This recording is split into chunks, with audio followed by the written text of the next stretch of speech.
My dear friends, today we shall take the fifth commandment for our reflection. This commandment says, "You shall not kill." Exodus 20:13 and Deuteronomy 5:17. There are a number of issues that can be considered under this commandment. Issues such as respect for human life, intentional homicide or deliberate murder, abortion, euthanasia, suicide, and respect for the integrity of man and respect for the dead.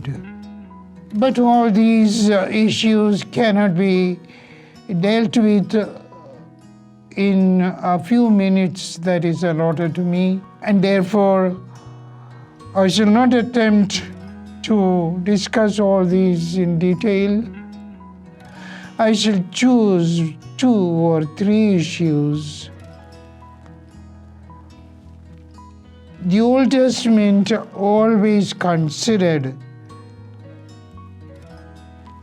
blood a sacred sign of life. The book of Leviticus, chapter 17, verse 14 says,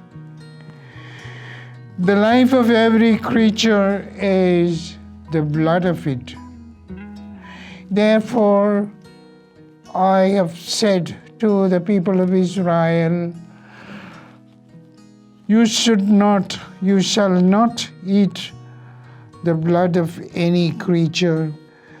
It was understood that blood is life or the bearer of life.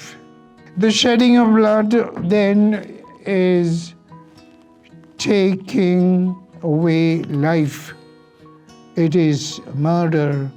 The deliberate murder of an innocent person is gravely contrary to the dignity of human being and the holiness of the Creator. God created man in His own image and likeness. God is the author of life. He is the owner of life. Man has no authority over life of another individual.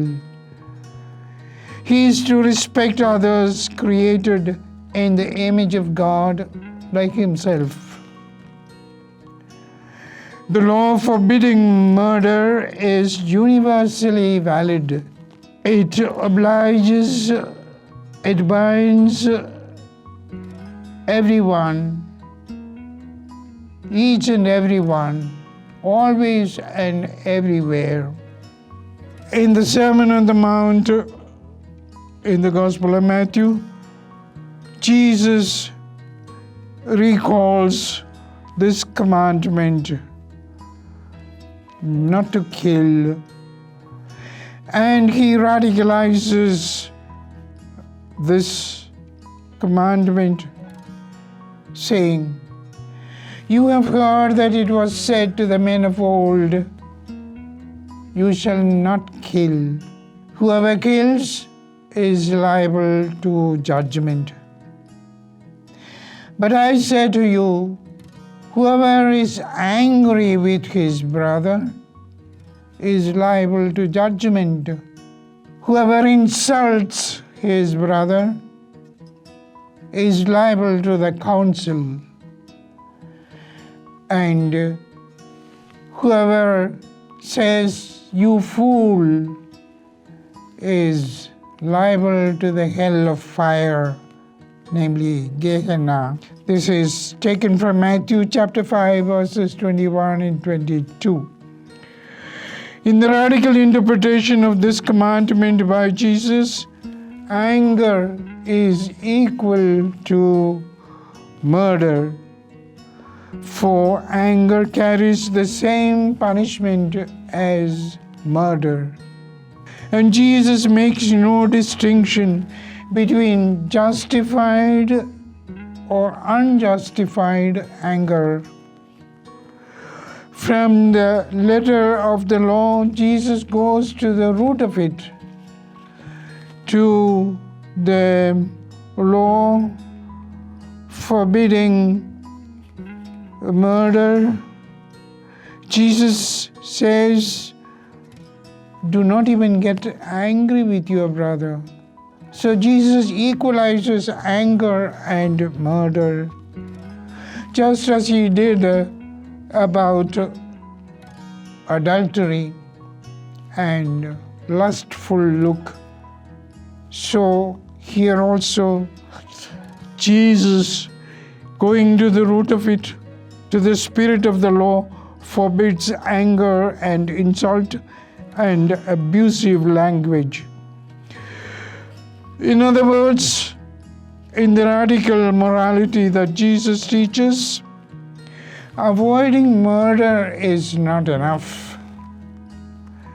One must also avoid anger and insult and abusive language, which are expressions of hatred. Instead of hatred, Jesus says, love one another and be reconciled to one another. Matthew 5, 23 and 24. An issue that is very much connected with the fifth commandment is abortion. The fifth commandment forbids abortion, direct and intentional killing of an unborn child is a sure violation of the fifth commandment. The murderer of those who cooperate in the abortion, in the murder, commit a very serious sin, and the aborted child cries to God for vengeance.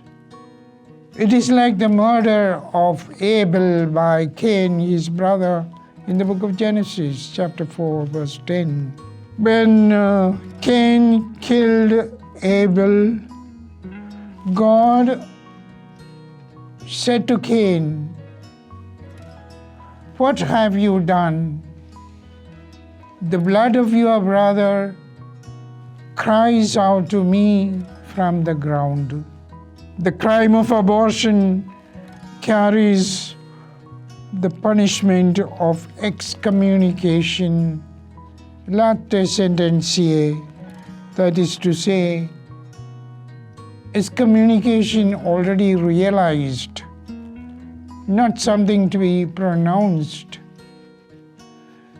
Excommunication already realized in this case of abortion.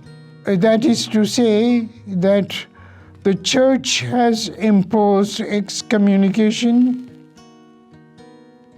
for the crime of abortion.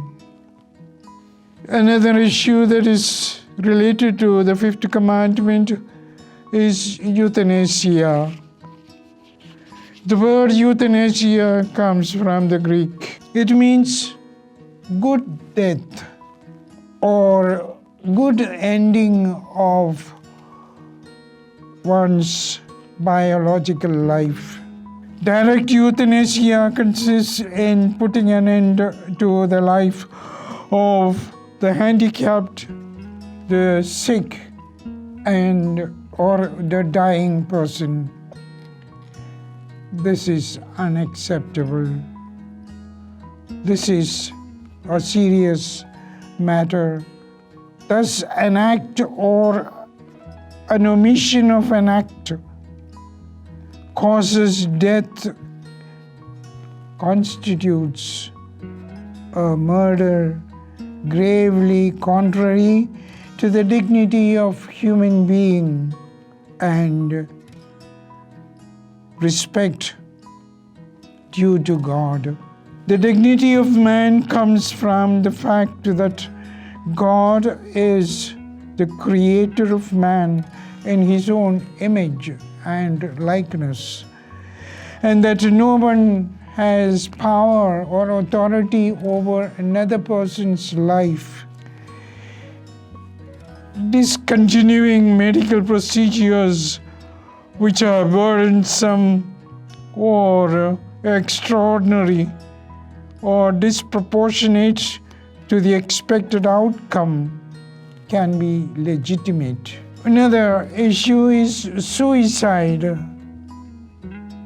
Again, much related to the fifth commandment, you shall not kill. Everyone is responsible for his life before God, who has given it to him. It is God who remains the owner, the sovereign master of life. We are stewards, not owners of our own life which was given to us. It is not for us to dispose of life at will. Today, there is a growing tendency to commit suicide among the youngsters. They commit suicide for any silly reason. Silly reasons like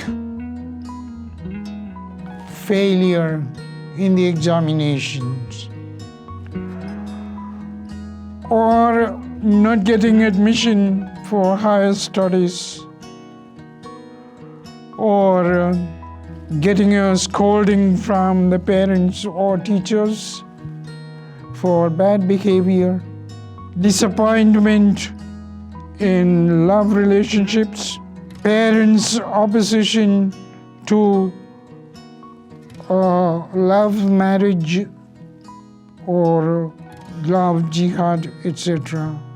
These are so silly reasons for youngsters to take their life, to commit suicide. For them, suicide is the only escape from what they consider the problems of their own life.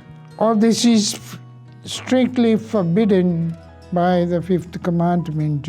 The fifth commandment also demands respect for bodily integrity and respect for the dead. This does not prevent donation of the organs of the body after one's death, provided that the person had made a will to that effect before his death.